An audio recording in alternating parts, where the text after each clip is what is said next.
Le chemin de croix de Theresa May continue. Après une semaine dernière politiquement éprouvante, la première ministre britannique s'est préparée à une semaine intense de négociations. Elle doit se rendre à Bruxelles en vue le sommet de dimanche prochain, 25 novembre, qui doit valider l'adoption du texte du projet d'accord de Brexit.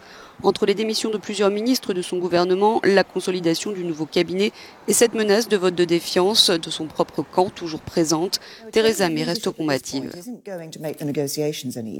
Un changement de direction à ce stade ne facilitera pas les négociations et ne changera rien à l'arithmétique parlementaire. Ce que cela va engendrer, c'est un certain degré d'incertitude, une incertitude pour les citoyens et leurs emplois. Cela signifiera que nous risquons de retarder les négociations et que le Brexit risque d'être retardé ou compromis. Le secrétaire d'État au Brexit, Dominic Raab, fait partie des 4 ministres à avoir quitté le gouvernement jeudi dernier. Bien qu'il soutienne le leadership de Theresa May, il critique la genèse des négociations avec l'Union européenne.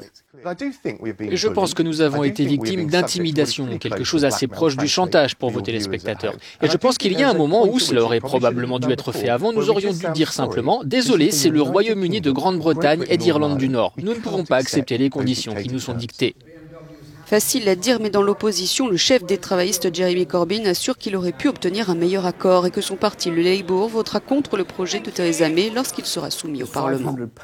Il y a 500 pages dans ce document, dont la plupart sont en fait assez vagues. Où est la garantie en matière de protection de l'environnement, de protection du consommateur? Où est la garantie des droits des travailleurs?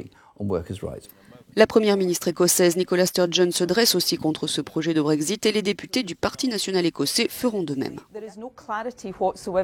Les futures relations entre le Royaume-Uni et l'Union européenne ne sont pas clairement définies et l'on va demander à la Chambre des communes de soutenir les yeux bandés ce Brexit alors que des négociations acharnées soulèvent des problèmes difficiles depuis 2 ans et demi.